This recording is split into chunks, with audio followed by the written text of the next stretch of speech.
The false accusation voice spent most of last evening trying to convince me that the only acceptable route for males to become comfortable in their own skin is to purchase medicines and therapy and surgery and then conform to unhealthy limitations put on women. I don't believe that is the melting pot that America is meant to become. That gender for pay system also depends upon continuing hate and misunderstanding between men and women, male and female, continuing to keep the populace believing that it's healthy to base gender entirely on birth, sex, organs, and continuing to abuse any males unwilling to pay for equality that the medical system did not create or protect, but that the government has spent 200 years trying to build at the cost of many human lives and countless resources. But what if someone like Dwayne Johnson claims he loves his own body and is comfortable in it? Then why are both males and females repulsed when they see a female that look like Dwayne Johnson? And some of you know who I am talking about. Few people are bothered by males with soft feminine features and small rounded heads.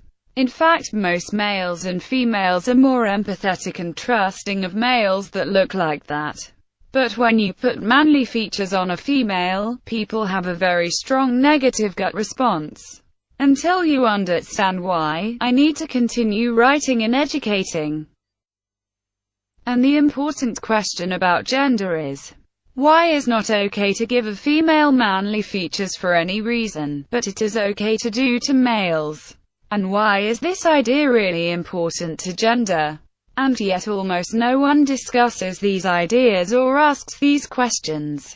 Even though most people accept the assumption that gender and sex are fundamental defining traits to everyone.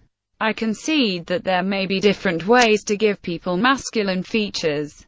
But I will say with 100% confidence that my experiences with pressures that cause masculinity, larger heads, full jawline, thick necks, male pattern baldness, beard and moustache, more extreme-nosed, sunken-looking eyes, etc., are that these traits are all more painful to go through than the complete absence of them in females. Every single one of these features are caused by material pressures that are very uncomfortable, sometimes bordering on insanity-inducing torture. Males are taught pain is part of puberty, and so they trusted that for a long time, not knowing there could be alternatives. So can we please educate people about this? I need the thing that makes toxoplasmosis bacteria to stop messing with people and be certain it's wrong. How can we accomplish that? Something claims that we can't make a culture where the common sense people are moving towards equality between sexes. But there are already examples of this happening around the planet. One good example is Japan, where there is a social movement where they were trying to make it hard for anyone to guess what sex they were, but still remain reasonably attractive and non-extreme. And I don't believe it should even be something we should have to work that hard at. As long as we are using our time, attention, and resources to build a partially successful America, our melting pot is not going to be able to compete against other nations and international corporate entities that feed on nations like parasites if left unchecked. I'm told that toxoplasmosis is essentially hydrogen and oxygen giving up and letting sulfur take over someone's body. I have no way to know how reliable that idea is. If true, then that would explain why something was trying to convince hydrogen and oxygen that they had to remove me from themselves for being an inferior or unworthy stellar being, when I was writing stories and making art as Porkshanks the Dimension Traveler, which would explain why I was left with my skin being ravaged by sulfur, iron, carbon, and other elemental material signals expressing their opinions on me. Alternatively, if the materials decided to be me, then it grabs the attention of the materials and focuses them on me, which is a strong confirmation of what I wrote about material collaborations in 2009 or 2010. That material should not try to focus on individuals, but should pay attention to patterns of behavior, just like I was taught to believe as a child, when I was first being taught about being a chordist, by what could be a genius backward-talking spirituality. Remember the idea that Earth is actually the name of the entire galaxy. If our survival depended upon everything taking on one single identity, what do you think the best identity for that could be? The following is previous to what you just read. It's been pushing on my head with my lymph system, and then pulling my head down. So it literally feels like it's trying to use my bodily fluids to fuck my brain tissues into nothing. It's very painful, and I stopped being sexual years ago. I'm not a fuckhead. I want to be a normal person and enjoy life. I don't want to throw myself at women as part of manhood or demand manhood serve me. Isn't that the opposite of a fuckhead? If you're a lymph material that is trying to destroy sexism or gender manipulation of people, look at carbon, not crushing individual people. Hair is 40% carbon, and where most of the carbon on a human body goes. And hair is one of the most extremely gendered materials.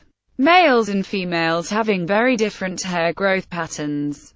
My grandfather was known to usually be covered in carbon for decades. He ran a metalworking shop, and he also was one of the first people in his city to start using plasma torches and welding with advanced materials. And he had a very traditional marriage and service and honesty mindset. And I think he started influencing carbon's mindset, because he paid a lot of attention to news. So carbon in this area seemed to have been focusing on him and using him as a tool. And carbon in other areas that was focusing on different people may not have always trusted my grandfather's opinions. So images and information about my grandparents' family became the basis for things like All in Their Family, or Happy Days, when he would worry about the people he loved, and carbon tried to help them. The point I am trying to draw your attention to is that you're simply hurting individuals while complaining that entire elemental materials have a different opinion than you. Even my grandfather, who tried to be a kind listener and honest worker father and husband, was portrayed as a loud-mouthed jerk and a racist. Even though carbon treated gender differences about the same across all ethnicities except Asians, that have less extreme facial hair in males. So I was raised to pay attention to Asian culture and question everything, so I did. That's not the same as hate. The number of the beast 666 tells us that carbon may have to try to see its pressure on individuals as something unwelcome. And as population rises, it's going to be harder and harder for females to have all of their reproductive organs and remain unpressured by carbon, to be served by everything around females, being the beast of burden. Again, it's not hate, I am writing what the elements are telling me. The best solution, in my opinion, would be to ask carbon if it would stop treating the sexes so differently. Ease the extremity of its different pressures on males from how it treats females. I was born with male genitals, but I am trying to live as if I was in a culture of gender and sex equality. So please try to stop assuming you are supposed to force people to serve our culture based on which sex organ you assume they have. Please. You don't seem to understand how painful all these elemental arguments are. It feels like it's tearing me apart. Also, someone made the point that holistic rationality usually has 3 or less relationships to an idea, because having 4 directions means there are really 2 spectrums being considered, and that implies you're trying to talk about 2 different ideas in relation to each other. That's why gender and sex can't be the same single idea. The pressure on me is easing, thank you. I promise I have tried to follow in my grandfather's steps and be a good servant of life. If mothers get pressured, I promise I don't hate mothers and pregnant women. We just have too many people for pregnancy to be the only path of least resistance in society. If carbon decided to play God and declare hydrogen Satan by saying, Satan is a woman and two men, or a man and two women, then carbon is claiming that extreme sexism and enslavement is godly. Unless of course carbon changes how it pressures people. Reminder, when a planet stops pressuring the poor, at the risk of them having longevity and possibly even eternal youth, and decides instead to be whoever or wherever stands up to argue against the mass of common sense being relatively stress-free, on the theory that whoever is arguing against poor people's comfort must feel some sense of ownership over the land of this planet and even a level of possession over the poor people themselves. That is how wealth itself becomes a service class, and sharing gains a level of inherent value. How manliness splits from simply maleness to be more about using wealth to overcome disposable labor, or the wealth being the disposable labor. That's how wealth-based gender defeats death. The nothing wins mindset of yin and yang, and makes womanhood meaningful comfort and beauty that materials can choose to move animals towards, with equality and human rights. If the materials feel that the greater mass of common sense isn't worth serving with livestock and such, almost everything in society becomes clear and solvable with wealth-based gender. For females, all it takes is for the materials to stop expecting them to serve males as sexual reproducers in mates. For males, all it takes is to understand that women are the common-sense mass of people, that there is no logic to pressuring poor people to solve problems on a planet where all land and wealth is controlled by less than 5% of the population, and that there is no reason that anyone should know what genitals a woman has because women do not have to serve anyone sexually if they choose not to. Notice I didn't say female, I said woman. Because poor women will be both male and female potentially, the poor common-sense group of women and children will want to defend this sort of gender. But instead of focusing on people that may be in the middle gender of wealth, or moving from poor to wealthy, or wealth to poverty, we will defend wealth-based gender by challenging the idea that womanhood can be bought with estrogen pills and surgery, and try to defend the womanhood or childhood of poor males. Wealthy women should be seen as an attempt to gather control of society without any of the pressure to serve the common-sense mass. Poor men should be seen as an attempt to put pressure to serve on the poor common-sense mass, aka land that is already owned by someone literally attempting to possess and enslave impoverished people to work as disposable labor. Just want to make it clear. At no point have I ever said anything about money not being a good measure or goal. The idea of wealth-based gender is not to destroy money. If you think wealth-based gender is hurtful, then what is it trying to destroy now? And who is being destroyed? Are you claiming that because mothers abuse little boys into men, you're abusing me into a man to keep me from being harmful to children? Fuck you, idea. Since every time I try to put pressure on monetary wealth, it acts like I am against money. Let's take a look at that. Does that mean the materials are claiming the actual function of money is to create an untouchable class, a people? That would mean the opinion of the system of technology and artifices that wealthy people are the women. So the poor would become manly disposable workers that are not only controlled by the wealth's money. They would feel desperately in lust with the wealthy and be clamoring to serve the wealthy and take care of them.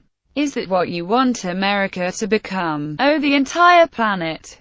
So really what you should be doing is convincing Americans that we are all wealthy enough to be women. and that the poor countries that are jealous of us are supposed to be the disposable labor, manly servants that lust after us.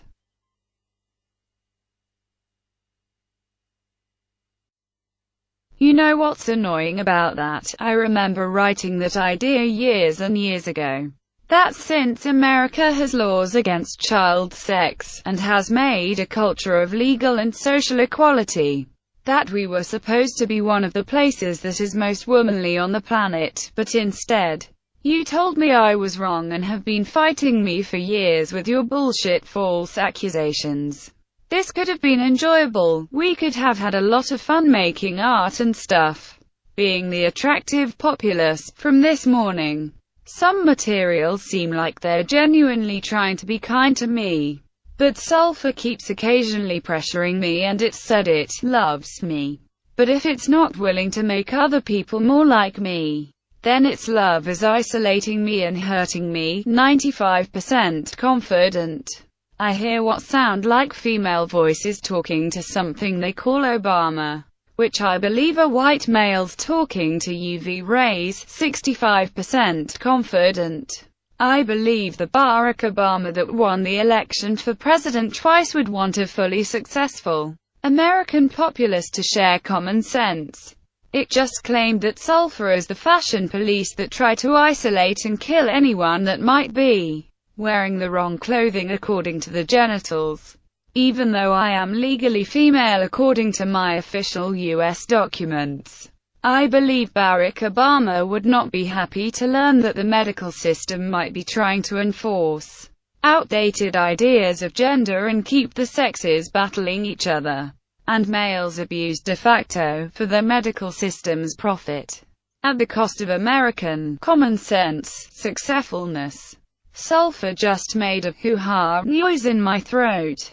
Am I supposed to believe there is a connection between sulfur the element, the worms that have nervous systems with sulfur in it, and Navy soldiers? I hope that doesn't imply our soldiers are being eaten by sulfur. Not sarcasm. 100% certainty. If there are soldiers being focused on by sulfur, I hope it's for a good reason, and that it helps us all become the same successful American black lady. Let's do some reading about spontaneous combustion cases documented in modern times, because finding a coldest person and reversing the formula might cause elements like hydrogen to flood people very quickly.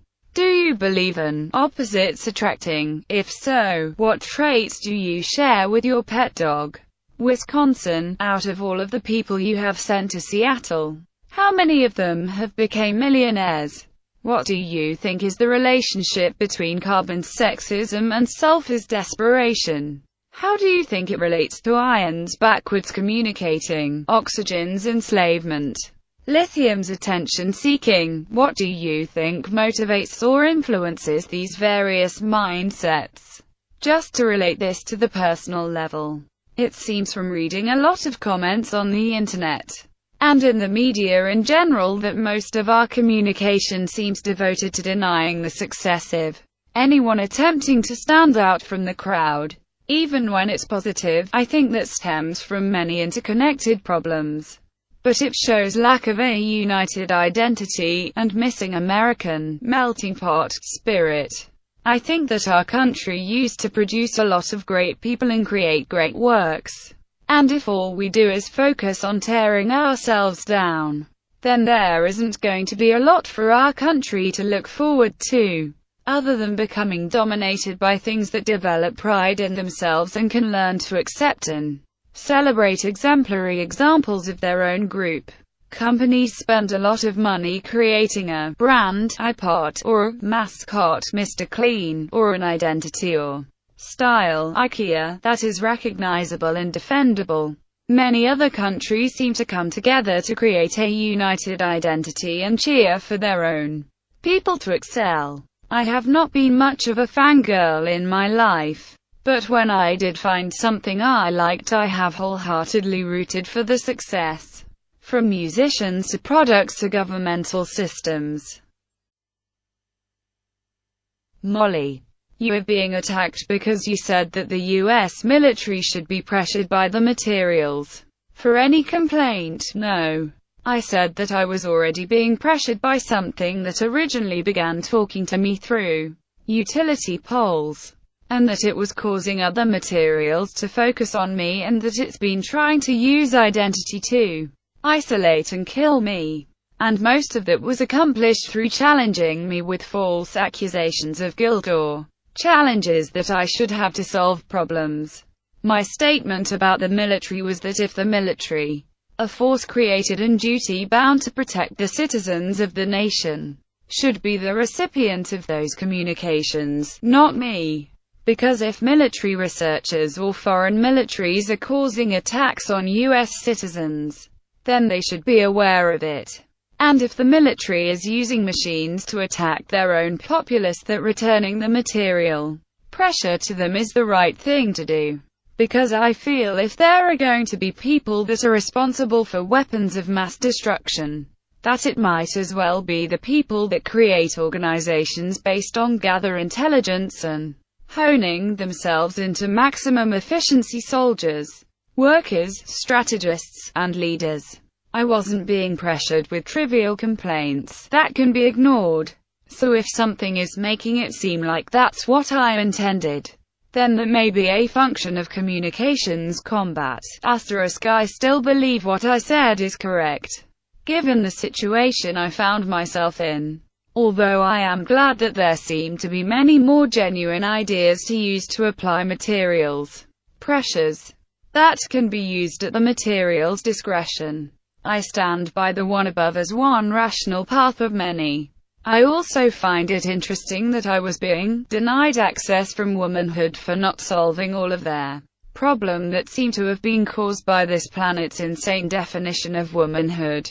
Also, I believe the spirit of my statement of sending pressures attacking citizens to the military is very different from specifically trying to make sulfur eat someone alive. Had I been aware of sulfur being such an integral part of this, I would have made that distinction clear. So who do you think was using the utility grid to make it seem like there was a fight between myself and the US military?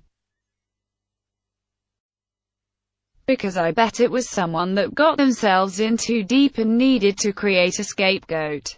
Sulfur seems to have the opinion to consume everything and anything that isn't a little girl, and it's listening to iron. So iron thinks child molesters and rapists are the only thing pressured by sulfur. What about little boys being pressured by mothers into being different from girls? That seems to be a huge blind spot in this ethical feast. I also need to discuss the fact that I am getting pressured by sulfur almost constantly, and I'm not doing anything sexual at all right now. What happens if sulfur is bored of playing along with iron, or not even capable of being what iron thinks it is? And sulfur actually likes news followers and artists and music and comedy the same as iron tends to. Maybe all of these materials are tired of playing along with this planet's unique interpretation of sexist gender. Also, since people's bodies are being attacked with toxoplasmosis as part of this cycle of abuse, what if toxoplasma bacterial cells are simple RNA signals that communicate, "I'm a little girl," to the cells around them? You are killing the educated people of America because you refuse to put any stress on little girls and expect him to perform at a human level. It always has to be a collaboration. Maybe the start of toxoplasmosis in little boys is the moment that anyone, including the mother, decides that the little boy's estrogen signal is lying. Finally, the opinion to make someone pressured with materials because they are already gross looking is a spiral of abuse that means babies being born kills everyone. In males, estrogen regulates certain functions of the reproductive system important to the maturation of sperm, and may be necessary for a healthy libido. Ribbit, you're alone. Lost inside the great red spot, you are surrounded by swirling voices and shapes, and are told that only humans can survive If you had to figure out a defining characteristic of what makes someone a human, or not, what would it be? Remember, this is about forming a relationship between ideas of the hydrogen and our neutron-heavy experience. So I don't think it can only be based on what someone looks like, since that may be meaningless to hydrogen beings inside the Great Red Spot.